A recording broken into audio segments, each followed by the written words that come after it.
Кара Суу районунда жайгашып калган, бирок Алай районуна караштуу Жаңы Алай айыл өкмөтү бар. Ошол жерде Жаңы Арык деген айылда 300 гектар айдоо жери бар. Ошол жерге 5 километрден лоток аркылуу, труба аркылуу тартып келген суусу бар эле. Бир жума болду, сел жүрүп, ошол жерде бир участогун, труба өткөн участогун алып кетиптир. Бир жумадан бери эл ошол жерде күтүп отурат да, дайын жок. Ошого азыр мына жазып эмес, чыгып эле чалып тапшырма берип коюңузчу, МЧС менен Минсельхоздун сотрудниктери барсын. Эл 30 000 акчасын топтоп алып, цементтерди алып, ГСМ'ни алып күтүп отурат. Тез арада ошол немени селди алып койсо, мына айдоо жерин өзүңүз түшүнөсүз, күндөн күнгө мына эл күтүп атат ошол жерде. Бул биринчи маселе. Экинчи маселе. Мектептерге электрондук каттоо башында проблема болду, бирок азыр вроде мындай чечилгендей болуп калды, бирок ошол эле учурда мен сунушум бар, тапшырма бар. Алмазбек Акунжанович, электрондук болгону менен, бирок иненен да алыш үчүн элди кайра эле цондорго жиберип атабыз да. Ал жерде эл барып алып, кыйналып, очередте туруп, бир топ проблемаларды жайгап атат. Эмне кылса болот эле? Мен ата-эне катары, сиз мына өзүңүз деле киргизип атасыз. Инененди кошо киргизип атасыз өзүңүздүкүн. Ал эмес, баланын күбөлүгүнүн номерин киргизип атасыз. Мына ушул 3 көрсөткүч менен эле автоматтык түрдө инененди алса болот да. Мен сизге адис катары айтып коеюн. Бул жеңилдетет эле. Бир жагынан электрондук кылып жакшы кылып атабыз, экинчи жагынан алып барып кайра чоң алып барып очередке тыгып салып атабыз да. Мына азыр биринчи поток бүттү, неме боюнча. Азыр экинчи поток менен кетет. Ушул экинчи потокко ушундай дайындарды карап койсоңуздар. Анан экинчиси цондор боюнча. Цон бул элге кызмат кыла турган тейлөө борбору. Биз буларды кандай скорый помощь, ГАИ, милиция кандай иштесе, мына так да ошондой иштеш керек да. А биз алар жаап коюп атабыз. Мына эртең майский каникул болот экен, алар жабылат экен. Андай болбош керек да. Калктын тейлөө борборлору булар ар дайым иштеп туруш керек. Жок дегенде дежурный болсо дагы 2-3 иштей турган тапшырманы берип койсоңуз. Эл как раз ушул маалда өзүнүн ала турган нерселерин калып алсын. Үчүнчү маселе, жана пенсиялык реформа боюнча аскер кызматкерлерине болуп аткан социалдык фонддун аткан реформасына биз ачык түрдө айтып коелу, буга ынтымак фракциясы каршы. Мындай демилге менен келбей эле койсуң, биз мындай демилгени эч качан колдой албайбыз. Биздин аскерлерди тескерисинче биз колдошубуз керек. Биз колдобой эле кордогонго алып баратабыз. Андай туура эмес деп эсептейм. Дагы бир маселе, Ош шаарында 3 кабаттуу боз үй бар эле. Манас 1000 жылдыгында атайын курулган, бирок туристтерди көп алып келип ошол жерге биз мындай суктана турган, алар суктана турган, биз ошол жерде көрсөтө турган жайыбыз бар эле. Бүгүнкү күндө такыр каралбай калыптыр. Азыр эле айтып кетти, ошол туристтик сезонго биз 1 миллиард сом бөлдүрүп атабыз. Мына ошол жакка дагы караштырып коюңуздарды өтүнөбүз. Рахмат. Кийинки сөз Азыгалиев Нурланбек Асанбековичке берилет. Рахмат, урматтуу төрага, урматтуу депутаттар, урматтуу Алмазбек Акунжанович. Эки мурда Памфилов жана Жайыл райондоруна караштуу Орто, Чалдыбар жана Жайыл айыл аймактарына барып тургундар менен жолугуп келдим эле. Ошондо Жайыл районунун Жайыл айыл кеңешинин төрагасы Мамбеткулов мырза кайрылган жергиликтүү айыл өкмөтү Жайыл булак АВПсына поручитель болуп, ал коллектор дренаж системасынын оңдоого жана ички сууга тутумун реабилитациялоого 2004-жылы кредит алыптыр. АВП аткара турган жумуштарын аткарып, 2007-жылы мамлекеттик комиссия ишин кабыл алган жана 25%-ын 8 миллион 432 миң сом кайтарууга милдет болгон. Жайыл айыл өкмөтү 2020-жылы дотациядан чыгарылган болчу. Натыйжада поручитель бүгүнкү күнгө карызы 11 миллион 852 миң сом болуптур. Анын ичинен негизги карызы 7,5 миллион болсо, үстөк пайызы 1 миллион 600 сом түзүп, штрафы 2 миллион 723 сом экен. Айыл өкмөттүн эсептери бүгүнкү убакта сот аткаруучулары тарабынан арестке коюлган. Анын мектептерди, бала бакчаларды ремонттоого, элдин маселелерин чечүүгө мүмкүнчүлүктөрү кошо жабылат экен да. Өздүк салымы жоктугунан социалдык объектилерди курууга долбоорлору өтпөй калат экен. Ушундай абалда маселени чечүү жолдорун таппай жардам сурашат да. Урматтуу Алмазбек Акунжанович, айыл өкмөтү бул эми коммерциялык эмес структура, бул мамлекеттик бюджеттик мекеме. Анын элге аткарып турган вазифасын эске алуу менен тийиштүү министрликтерге биринчи ирет финанс министрлигине тапшырма бердирип койсоңуз, адистер кылдаттык менен ушул маселени карап көрүшсө, пеня штрафтарын колдонбой, карызын реструктуризация кылууга мүмкүнчүлүк табышса, айыл өкмөткө чоң жардам жана түрткү болот эле да. Бул биринчи маселе. Экинчи маселе, азыркы учурда биз эми бардык мамлекеттик жана жергиликтүү өз алдынча башкаруу органдарында санариптештирүү жүрүп жаткан мезгилде Панфилов районуна караштуу Орто Айыл өкмөтүндө 3 айыл бар. Тельман, Букара жана Кумар мектептеринде. Ошондой эле Вознесеновка айыл өкмөтүндө Эркинсай айылында Кыргыз Телекомдун чубалалары менен камсыздалган интернети жок экен. Айыл өкмөтү кол жазма менен берген маалыматтар банктар тарабынан кабыл алынбай, элдер жеткиликтүү кредиттерге жетпегенин бир себеби да ушунда экен да. Урматтуу Алмазбек Акынжанович, сиз ушул маселелерди өзүңүздүн көзөмөлүңүзгө алып, тийиштүү министрликтерге бир тапшырма берип койсоңуздар. Рахмат. Рахмат. Кийинки сөз Ажибаев Чыңгыз Ильяс Кожоевичте. Рахмат. Саламатсыздарбы, урматтуу коллегалар, Алмаз Акынжанович. Мындан 1,5 ай мурун министрлер кабинетинин өкүлдөрүнөн ушул сиздин жаныңызда отурганда сурадым эле. 2022 жылы Баткен областын өнүктүрүү боюнча кандай программалары бар деп, тизмесин берип койгула деп сурадым эле. Тилекке каршы ушу 1,5 айдан бери жообу жок да. Кааласаңыздар 10 марттагы стенограмманы көтөрсөңүздөр бар ал жактачы. Министрлер кабинети өздөрүнүн мындай кыймыл аракети менен бир гана элдин талабын эмес, президентибиз Садыр Нуркожоевичтин дагы сөзүн четке кагып коюп атышат. Мен жеке оюм боюнча өнүктүрүү боюнча бир да программа жок да, ошого жооп бере албай келет. Январь айында Акылбек Жапаров өзү келип, сиздин ордуңузда отуруп, депутаттар бюджетти бекитип бердиңер. Эми Кудай буйрса 500 миллион сом акча Баткен областына бөлөбүз деген. Мындан дагы бир да кабар жок. Эл күтүп атат.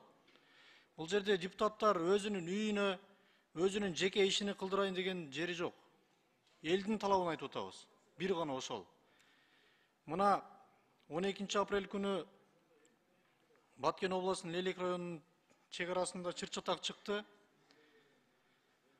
Өзгөчө кырдаал министрлиги бир бар кабар алып койгон жок да. Эвакуация кандай болуп атат? Акча кандай бөлүнүп атат? ГСМ бөлүнүп атабы деп 1 литр бензин жок экен. Элдер сама эвакуация болуп атышат.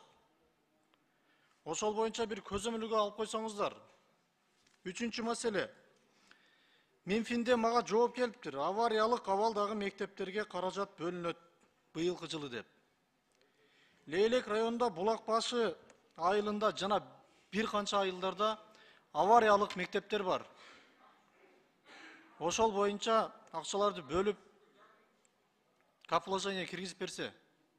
Эң биринчиден Кыргыз мамлекетин, Кыргыз элин кечеги биздин спортсмендердин жеңиши менен куттуктап кетем. Чын жүрөктөн Жоламан, Тынар, Акжол деген жигиттерибиз, андан башка дагы жигиттерибиз ошол жерде катышкан чоң бир ийгиликтер менен келишти да. Bundan kийинки биздин кыздарыбызга дагы күрөшө турган, эркин күрөш боюнча күрөшө турган балдарыбыз бар. Ошо бардык спортсмендерибизге ийгилик каалайм. Буларды чын жүрөктөн куттуктап кетем. Айта турган нерсе Алмаз Акынжанович, мына ушул маселе боюнча бир топ жок дегенде бир 2 жума ызылдап отуруп, акыркы 2 күн калганда биздин спортсмендерибизге тыйынды бөлдүрттүк. Тыйынды бөлүп бергенде дагы Минфин ошо жерде ошо Монголияга, Улан-Батырга бара турган гана тыйынды бөлүп берди. Калган бекитилген тыйындарды бүгүнкү күнгө чейин бербей отурат, кармап отурат. Мына Кыргыз мамлекетибиздин желегин желбиретип, бир топ дүйнөгө таанытып, мына элдерибизди сүйүнтүп, бир жакшы результаттарды көрсөтүп атышат. Ошондуктан мен сизге дагы протоколдук тапшырманы берем. Ушул жерде ушу биздин желегибизди желбиретип аткан кыргыз спортсмендерине, Кыргызстан спортсмендерине акчаны эч качан бөлүнгөн акчасын кармабай өз убагында берип турса. Шуну мен сизге айтып кетейин дедим. Жалпы биздин мамлекетибиздеги жалпы спортсмендерге ийгиликтерди каалайм. Дагы алтындар келет, утуштар болот. Кыргыздын желектери желбирейт деп ишенем. Калган бүгүн эртең күрөшө турган bundan keyinki биздин спортсмендерге ийгиликтерди каалап кетем. Рахмат чоң. Рахмат. Кийинки сөз Түменбаев Акылбек Тогузбайчке берилет. Рахмат, Талант Уматович. Урматтуу Алмазбек Акмжанович. Сизге биринчи маселе Ысык Көл областында Ак Суу районунда билесиздер. Тиги Марипов Улукбек Асамидинович премьер болуп турганда ошол жерде эки көпүрөнү bir айдын ичинде оңдоп берем деп айтты эле. Мына андан бери 1,5-2 жылга өтүп баратат да. Өткөндө да бул маселени көтөрдүм эле. Бүгүнкү күнгө чейин бир оңдоп түздөө болгон жок. Ошол көпүрөлөр аркылуу элдер ошол өздөрүнүн эгин сепкен талаларына, пойлаларына барып иштеп ошол жерде эгинин картошкасын эгип жүрдү эле. Бүгүнкү күнү кыйналып, айланып өтө албай атат да. Ушуну өткөндө дагы мына 1,5-2 ай мурун көтөрдүм эле. Бүгүнкү күнгө чейин эч кандай жыйынтык да жок, эч кандай оңдоп түздөө да жок. Эми ошол баягы көпүрөнү оңдоп берсек, ошол Ак Суу Теплоключенко айылынын тургундары кичине өзүнүн пойлаларына барганга жакшы шарт түзүп берет элек да. Ошону контролдоп берсеңиз, Алмазбек Акмжанович. Эми кийинки мен көтөрө турчу маселе бул коомчулукта азыр талкууга алынып жаткан оң рулдуу автоунаалар такси пайдаланууга тыюу салуу жөнүндөгү демилге болуп атат. Билесиздер, мына бүгүнкү күнү ошол оң рулдуу таксисттерге тыюу салып лицензия аркылуу беребиз, вообще оң рулдууга тыюу салабыз деп атасыздар да. Мына бүгүнкү күнү ушул мамлекет тарабынан бир өзүбүздүн автопаркыбыз же автобустар жүргүнчүлөрдү ташуучу баягы шаар аралык жүрчү автопарктарда автобустар жок. Өзүңүздөр мына өткөндө дагы ошол Министерство транспорттага министрликке да айттым эле. Бүгүнкү күнү Алмаз Акмжанович, ошол жетекчилердин өзүнө да айтат элем да, мына автовокзалга барып, ушул Бишкектин борборунда турган автовокзалдын кейпин көрүңүздөр. Ошол жерде бирөө автопарк кылып, автобустарын оңдоп, эшигин жаап алганда, мурун болсо мына Союз убагында ошол перрондор курулган автовокзалыбыз баягы жакшы абалда турчу эле. Бүгүнкү күнү директори өзүнүн менчигиндей колдонуп, ошол киргизген автобустарды өзүнүн чөнтөгүнө тыйынын алып, бүгүнкү күнү колдонуп келатат да. Анан ошол баягы Кыргызда жакшы сөз бар, жыргаганымдан жылкычы болуп турмун дегендей. Ошол таксисттер үй бүлөсүн багып, ошол каражат таап, таксовать этип, ошол өзүбүздүн